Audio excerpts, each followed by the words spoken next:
વિજ્ઞાન ધોરણ 8 પ્રકરણ 8 કોષ રચના અને કાર્યો સેલ સ્ટ્રક્ચર એન્ડ ફંક્શન.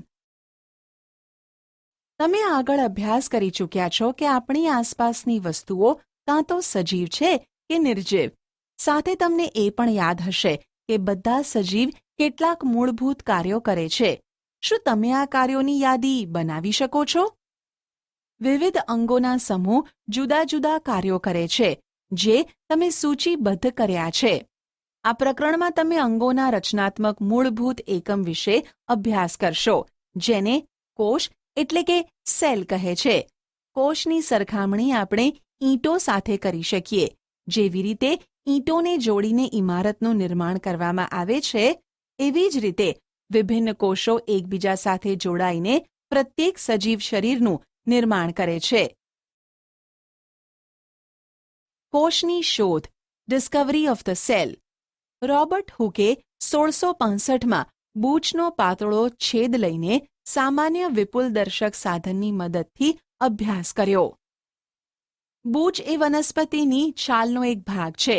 તેઓએ બૂચનો પાતળો છેદ લીધો અને તેને સૂક્ષ્મદર્શકની મદદથી અભ્યાસ કર્યો. તેઓએ બૂચના છેદમાં અનેક ખાના જેવી અથવા વિભાજિત ખંડો જેવી રચના જોઈ. તે ખાના મધમાખીના મધપૂડાના ખાના જેવા હતા. તેઓએ તે પણ જોયું કે પ્રત્યેક ખાના એકબીજા સાથે એક દિવાલ અથવા વિભાજન પટ્ટી દ્વારા છૂટા પડેલા હતા. હુકે પ્રત્યેક ખાનાને કોષ નામ આપ્યું. હુક દ્વારા જોવામાં આવેલ આ ખાનામય સંરચના વાસ્તવમાં મૃત કોષો હતા. સજીવોના જીવંત કોષોને વધુ સારા માઇક્રોસ્કોપની શોધ પછી જ જોઈ શકાયા. રોબર્ટ હુકના અવલોકનના લગભગ 150 વર્ષ પછી પણ કોષો વિશે ઘણી ઓછી જાણકારી હતી. પરંતુ આજે આપણે કોષની રચના તેમજ કાર્યો વિશે ઘણી બધી જાણકારી ધરાવીએ છીએ. આ વધારે વિવર્ધન ક્ષમતા ધરાવતા માઇક્રોસ્કોપ તેમજ અન્ય ટેકનિકની મદદથી શક્ય થઈ શક્યું. કોષ ધ સેલ. ઇમારત માટે ઈંટ તેમજ સજીવોમાં કોષો બંને મૂળભૂત સંરચનાત્મક એકમ છે. જેમ ઇમારતના નિર્માણમાં એક સમાન ઈંટોનો ઉપયોગ થાય છે, પરંતુ ઇમારતની ડિઝાઇન, આકાર અને કદ અલગ હોય છે, તે જ પ્રકારે સજીવ સૃષ્ટિના સજીવો પણ એકબીજાથી જુદા હોય છે, પરંતુ બધા સજીવો કોષોના બનેલા હોય છે. નિર્જીવ ઈંટોની સાપેક્ષમાં સજીવોના કોષોની સંરચના અત્યંત વધારે જટિલ હોય છે. મરઘીનું ઈંડું સરળતાથી જોઈ શકાય છે. શું તે એક જ કોષનું બનેલ છે અથવા કોષોનો એક સમૂહ છે? મરઘીનું ઈંડું એક કોષ છે તથા કદમાં મોટું હોવાથી તેને નરી આંખો વડે સરળતાથી જોઈ શકાય છે. સજીવોમાં કોષોની સંખ્યા, આકાર અને કદમાં વિભિન્નતા હોય છે. Organisms show variety in cell number, shape and size. વૈજ્ઞાનિકો કેવી રીતે સજીવ કોષનું અવલોકન તેમજ અભ્યાસ કરે છે? તેઓ માઇક્રોસ્કોપનો ઉપયોગ કરે છે, જેથી સરળતાથી વસ્તુને મોટી જોઈ શકાય છે. કોષોની રચનાનો વિસ્તૃત અભ્યાસ કરવા માટે અભિરંજકનો ઉપયોગ કરવામાં આવે છે. પૃથ્વી પર લાખો સજીવો છે. તે આકાર તેમજ કદમાં ભિન્ન હોય છે. તેમના અંગો, આકાર, કદ અને કોષોની સંખ્યામાં પણ ભિન્ન હોય છે. ચાલો તેમાંથી કેટલાકનો અભ્યાસ કરીએ. કોષોની સંખ્યા, નંબર ઓફ સેલ્સ. શું તમે કોઈ ઊંચા વૃક્ષ અથવા તો હાથીના શરીરમાં જોવા મળતા કોષોની સંખ્યાનું અનુમાન લગાવી શકો છો? આ સંખ્યા અબજો ખરવોમાં હોય છે. મનુષ્યના શરીરમાં અબજોની સંખ્યામાં કોષો જોવા મળે છે, જે રચના તેમજ કદમાં જુદા હોય છે. કોષોના જુદા જુદા સમૂહ અનેક પ્રકારના કાર્યો કરે છે. 1 અબજ એટલે 100 કરોડ થાય. 1 કરોડ એટલે 100 લાખ થાય. જે સજીવોના શરીર એકથી વધારે કોષોના બનેલા હોય છે તેને બહુકોષીય મલ્ટીસેલ્યુલર સજીવ કહેવાય છે. મલ્ટી બહુ, સેલ્યુલર કોષીય. નાના સજીવોમાં કોષોની સંખ્યા ઓછી છે. તેમ છતાં પ્રક્રિયાઓને કોઈ પણ પ્રકારે પ્રભાવિત નથી કરતા. તમને જાણીને આશ્ચર્ય થશે કે અબજો કોષોવાળા સજીવનું જીવન પણ એક જ કોષમાંથી શરૂ થાય છે, જે એક ફલિત અંડકોષ છે. ફલિત અંડકોષ એટલે કે ફલિતાંડ વિભાજન પામીને વિકાસ દરમિયાન કોષોની સંખ્યામાં વધારો કરે છે. આકૃતિ 8.3a અને બીને જુઓ. બંને સજીવો એક જ કોષના બનેલા છે. એક કોષ ધરાવતા સજીવોને એક કોષીય એટલે કે યુનિસેલ્યુલાર સજીવો કહે છે. યુનિ એક, સેલ્યુલાર કોષીય. એક કોષી સજીવો પણ એ બધી આવશ્યક ક્રિયાઓ કરે છે જે બહુકોષી સજીવો દ્વારા કરવામાં આવે છે. એક કોષી સજીવો જેવા કે અમીબા ખોરાકનું અંતઃગ્રહણ તથા પાચન કરે છે અને શ્વસન, ઉત્સર્જન, વૃદ્ધિ તેમજ પ્રજનન પણ કરે છે. બહુકોષી સજીવોમાં આ બધા કાર્યો વિશિષ્ટ કોષોના સમૂહ દ્વારા પૂર્ણ થાય છે. કોષોના આ સમૂહ પેશીઓનું નિર્માણ કરે છે તથા વિભિન્ન પેશીઓ અંગોનું નિર્માણ કરે છે.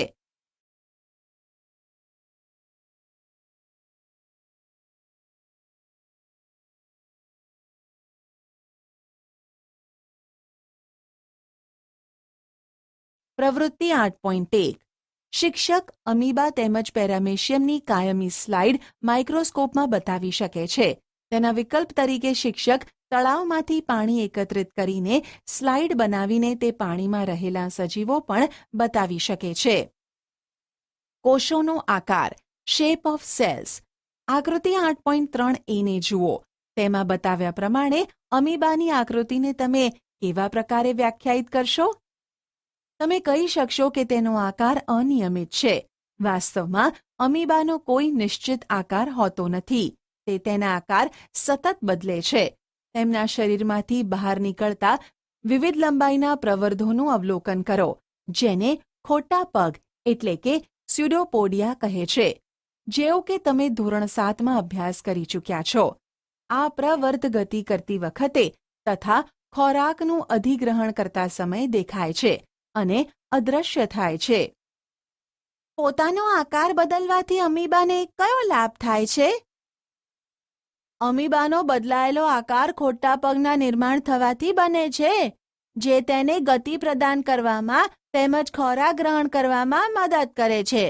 મનુષ્યના રુધિરમાં જોવા મળતા શ્વેતકણ WBC પણ એક કોષીય સંરચનાનું ઉદાહરણ છે, જે પોતાનો આકાર બદલી શકે છે. શ્વેતકણ એક કોષ છે, જ્યારે અમીબા એક પૂર્ણ વિકસિત સજીવ છે, જેનું સ્વતંત્ર અસ્તિત્વ છે. તમારા મત મુજબ જેમાં લાખોની સંખ્યામાં કોષો આવેલા હોય એવા સજીવોમાં કોષોનો આકાર કેવો હશે? આકૃતિ 8.4a, b, c મનુષ્યના વિભિન્ન પ્રકારના કોષો જેમ કે રુધિર, સ્નાયુ તેમજ ચેતાતંત્રના કોષો દર્શાવેલા છે. તે વિભિન્ન આકારમાં અનેક વિશિષ્ટ કાર્યો સાથે સંબંધિત છે. કોષો સામાન્ય રીતે ગોળ, ચપટા, લંબાયેલા હોય છે. કેટલાક કોષો લાંબા હોય છે, જેના બંને છેડા અણીવાળા હોય છે. તેઓનો આકાર ત્રાકાકાર હોય છે. ઘણીવાર કોષો ઘણા બધા લાંબા હોય છે. કેટલાક કોષો શાખાવાળા હોય છે, જેમ કે ચેતાકોષ. ચેતાકોષો સંદેશો પ્રાપ્ત કરી તેનું વહન કરે છે, જેના દ્વારા આ શરીરમાં સંકલન તેમજ સહનિયમનનું કાર્ય કરે છે. શું તમે અનુમાન લગાવી શકો છો કે કોષનો કયો ભાગ તેને આકાર પ્રદાન કરે છે? કોષોના જુદા જુદા સંઘટકો એટલે કે ભાગો એક પટલ દ્વારા ઘેરાયેલા હોય છે. આ પટલ વનસ્પતિ તેમજ પ્રાણીઓના કોષોને આકાર પ્રદાન કરે છે. વનસ્પતિ કોષોમાં તેનાથી વિશેષ એક આવરણ આવેલ હોય છે, જેને કોષ દિવાલ એટલે કે સેલ વોલ કહે છે. તે કોષોને આકાર તેમજ દ્રઢતા પ્રદાન કરે છે. બેક્ટેરિયાના કોષમાં પણ કોષ દિવાલ જોવા મળે છે. કોષનું કદ, સાઇઝ ઓફ સેલ્સ. સજીવોમાં કોષનું કદ 1 મીટરના 10 લાખમાં ભાગ માઇક્રોમીટર અથવા માઇક્રોન જેટલું નાનું હોઈ શકે છે, અથવા કેટલાક સેન્ટીમીટર જેટલા લાંબા પણ હોય છે. પરંતુ મોટાભાગના કોષો અત્યંત સૂક્ષ્મ હોવાથી ખુલ્લી આંખો વડે જોઈ શકાતા નથી. તેને માઇક્રોસ્કોપ દ્વારા મોટા અથવા વિવર્ધન કરીને જોવા આવશ્યક છે. સૌથી નાના કોષનું કદ 0.1 થી 0.5 માઇક્રોમીટર છે, જે બેક્ટેરિયલ કોષ છે. સૌથી મોટો કોષ શામૃગનું ઈંડું છે. તેનું કદ 170 mm ગુણ્યા 130 mm હોય છે.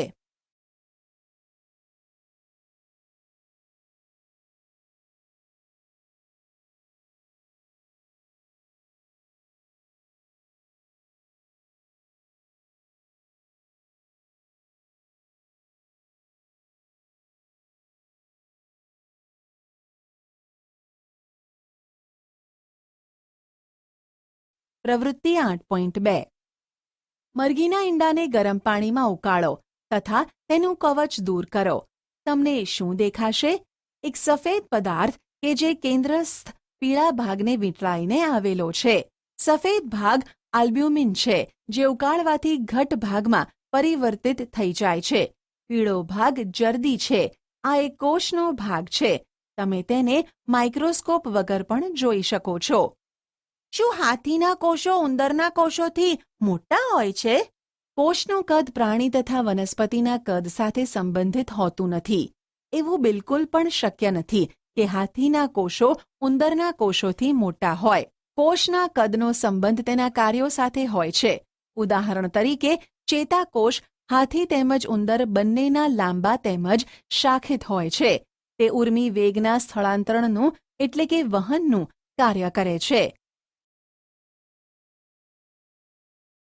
કોષ રચના અને કાર્ય, સેલ સ્ટ્રક્ચર એન્ડ ફંક્શન. તમે અભ્યાસ કરી ચૂક્યા છો કે પ્રત્યેક સજીવ અનેક અંગ ધરાવે છે. તમે ધોરણ 7માં પાચક અંગો વિશે અભ્યાસ કરી ચૂક્યા છો કે જે ભેગા મળીને પાચન તંત્રની રચના કરે છે.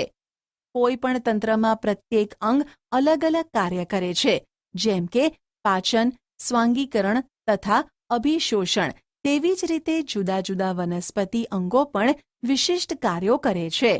ઉદાહરણ તરીકે, મૂળ પાણી તેમજ ખનિજ ક્ષારોના શોષણમાં મદદ કરે છે. તમે ધોરણ 7માં અભ્યાસ કર્યો કે પર્ણો ખોરાક સંશ્લેષણ માટે જવાબદાર છે. દરેક અંગ એક નાના ભાગ દ્વારા નિર્માણ પામે છે, જેને પેશી કહે છે.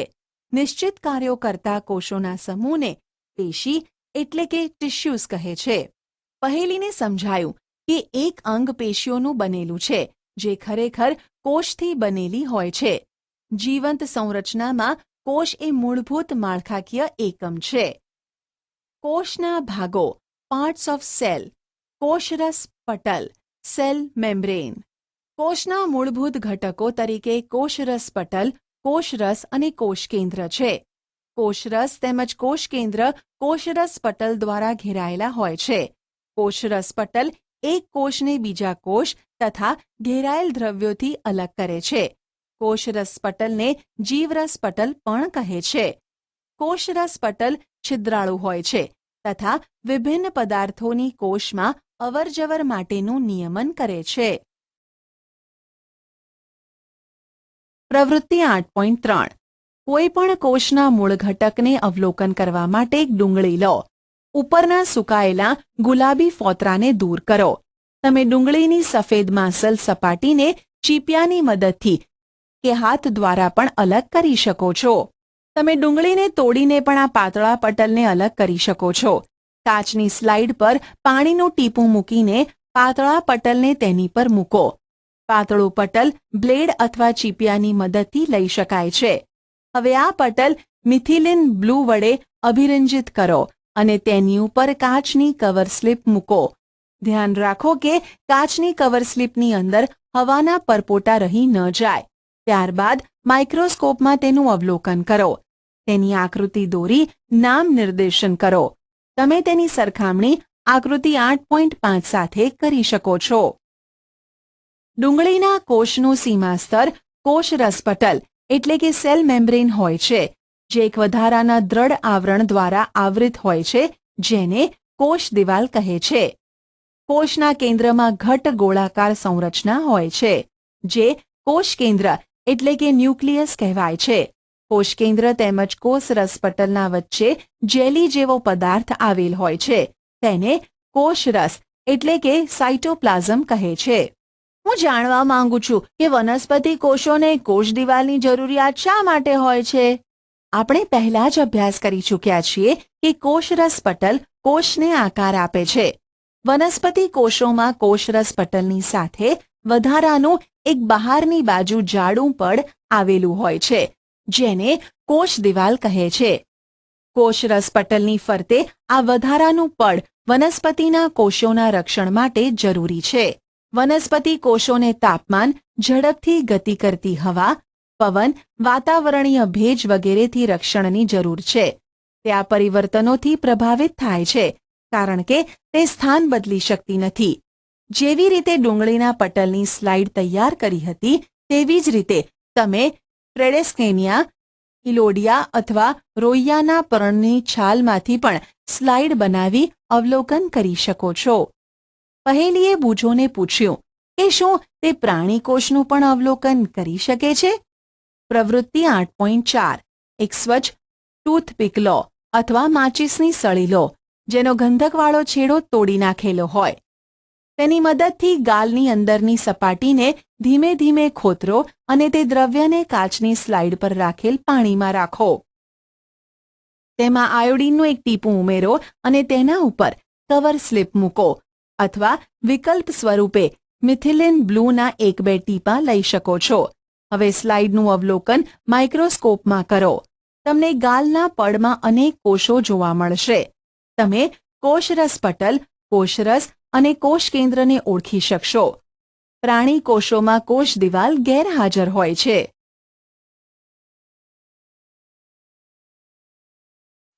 કોષરસ સાયટોપ્લાઝમ.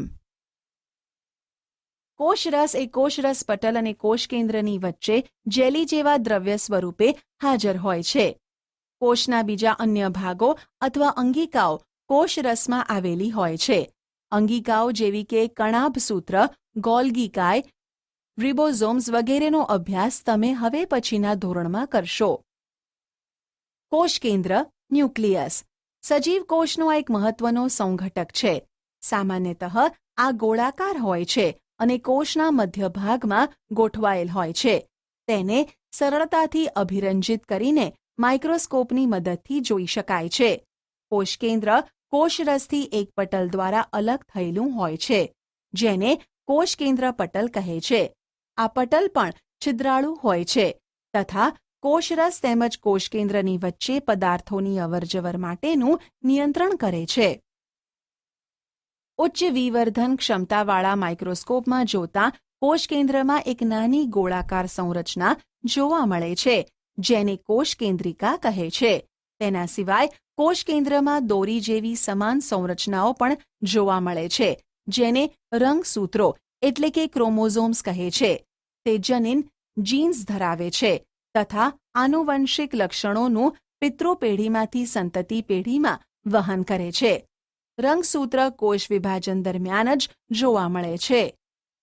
જનીન જીન સજીવોમાં આનુવંશિકતાનો એકમ જનીન છે. તે પિતૃપેઢીમાંથી સંતતિ પેઢીમાં આનુવંશિક લક્ષણોનું વહન અને નિયંત્રણ કરે છે. તેનો અર્થ એ છે કે માતા પિતાના કેટલાક લક્ષણો જનીનો દ્વારા તમને પ્રાપ્ત થાય છે. જો તમારા પિતાને બદામી આંખો હોય તો સંભવ છે કે તમને પણ બદામી આંખો હોય. જો તમારી માતાને વાંકોડિયા વાળ હોય તો સંભવ છે કે તમને પણ વાંકોડિયા વાળ હોય.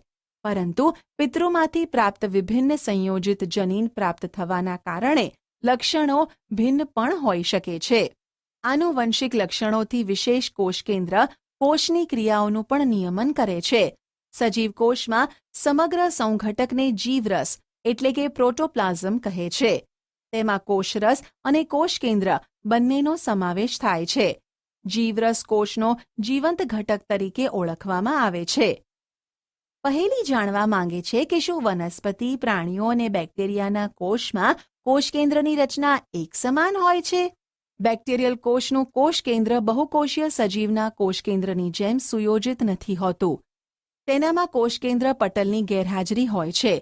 એવા કોષો જેમાં કોષ કેન્દ્ર દ્રવ્ય કોષ કેન્દ્ર પટલ વગર હોય છે તેને આદિ કોષ કેન્દ્રીય કોષ પ્રોકેરિયોટિક સેલ કહેવાય છે. આ પ્રકારના કોષોવાળા સજીવો આદિ કોષકેન્દ્રી સજીવો તરીકે ઓળખાય છે. પ્રો આદિ, કેરિયોન કોષકેન્દ્રીય. બેક્ટેરિયા અને નીલ હરિત લીલ તેનું ઉદાહરણ છે. ડુંગળીના કોષો તેમજ ગાલના કોષોમાં કોષકેન્દ્ર પટલયુક્ત કોષકેન્દ્ર જોવા મળે છે. તેને સુકોષકેન્દ્રીય યુકેરિયોટિક સેલ કોષો કહે છે અને આવા કોષ ધરાવતા સજીવોને સુકોષકેન્દ્રી યુકેરિયોટિક સજીવો સુ કેરિયોન કોષકેન્દ્રીય કહે છે. ડુંગળીના કોષનું સૂક્ષ્મ દર્શક યંત્ર વડે અવલોકન કરતી વખતે તમે કોષરસમાં રહેલી ખાલી જગ્યાઓ પર ધ્યાન આપ્યું? તેને રસધાની એટલે કે વેક્યુલ કહે છે. ડુંગળીના કોષની જેમ રસધાની એક તેમજ મોટી હોય છે. ગાલના કોષમાં નાની નાની રસધાનીઓ હોય છે. મોટી રસધાનીઓ સામાન્ય રીતે વનસ્પતિ કોષોમાં જ જોવા મળે છે. પ્રાણી કોષમાં આ રસધાનીઓ અત્યંત નાની હોય છે. ટેડેસ્કેન્શિયા પર્ણના કોષોમાં તમે અનેક નાની રંગીન સંરચનાઓ જોઈ હશે. તે પર્ણ કોષોના કોષરસમાં વેરવિખેર આવેલી હોય છે. તેને રંજક કણ પ્લાસ્ટિસાઇડ્સ કહે છે. તે જુદા જુદા રંગોના હોય છે. તેમાંથી કેટલાક લીલા રંગના હોય છે. તેને હરિત દ્રવ્ય એટલે કે ક્લોરોફિલ કહે છે. લીલા રંગના રંજક કણ હરિતકણ કહેવામાં આવે છે. તે પર્ણોને લીલો રંગ પ્રદાન કરે છે. તમને યાદ હશે કે પર્ણના હરિતકણમાં આવેલ હરિત દ્રવ્ય પ્રકાશ સંશ્લેષણ માટે આવશ્યક હોય છે. વનસ્પતિ કોષ અને પ્રાણી કોષની તુલના. Comparison of plant and animal cells. જો તમે આગળની પ્રવૃત્તિ 8.3 અને 8.4 ને યાદ કરો તો તેના આધાર પર વનસ્પતિ કોષ અને પ્રાણી કોષની સંરચનાની તુલના કરી શકશો. આકૃતિ 8.7 એ બીનું ધ્યાનપૂર્વક અવલોકન કરો. ચાલો વનસ્પતિ તેમજ પ્રાણી કોષની વચ્ચે રહેલી સમાનતા તેમજ ભિન્નતાની યાદી બનાવીએ. કોષ્ટક 8.1માં માત્ર કેટલાક લક્ષણોનો ઉલ્લેખ કરવામાં આવેલ છે. તમે વધારે લક્ષણોનો ઉલ્લેખ કરી શકો છો. કોષ્ટક 8.1 વનસ્પતિ કોષ અને પ્રાણી કોષની તુલના. ક્રમ ભાગો વનસ્પતિ કોષ પ્રાણી કોષ. 1 કોષરસ પટલ. હાજર 2 કોષ દિવાલ. હાજર ગેરહાજર. 3 કોષ કેન્દ્ર. 4 કોષ કેન્દ્ર પટલ. 5 કોષરસ. 6 રંજક કણ. 7 રસધાની. પારિભાષિક શબ્દો. કોષ સેલ. કોષરસ પટલ સેલ મેમ્બ્રેન. કોષ દિવાલ સેલ વોલ. હરિતકણ ક્લોરોપ્લાસ્ટ. રંગસૂત્ર ક્રોમોઝોમ. કોષરસ સાઇટોપ્લાઝમ. સુકોષ કેન્દ્રીય યુકેરિયોટ્સ. જનીન જીન. બહુકોષીય મલ્ટીસેલ્યુલાર. કોષકેન્દ્ર પટલ ન્યુક્લિયર મેમ્બ્રેન. કોષકેન્દ્રિકા ન્યુક્લિયસ. કોષકેન્દ્રીય ન્યુક્લિયસ. અંગ ઓર્ગન. અંગિકાઓ ઓર્ગેનેલ્સ. જીવરસ પટલ પ્લાઝ્મા મેમ્બ્રેન. રંજક કણ પ્લાસ્ટિડ. આદિ કોષકેન્દ્રીય પ્રોકાર્યોટ્સ. ખોટા પગ સ્યુડોપોડિયા. પેશી ટિશ્યુ. એક કોષીય યુનિસેલ્યુલાર. રસધાની વેક્યુઅલ. શ્વેતકણ વ્હાઇટ બ્લડ સેલ WBC.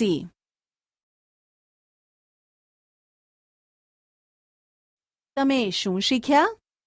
બધા સજીવો નાના ભાગના બનેલા હોય છે જેને અંગો કહે છે. અંગો અત્યંત નાના ભાગના બનેલા હોય છે. સજીવોના નાનામાં નાનો જીવંત એકમ કોષ છે.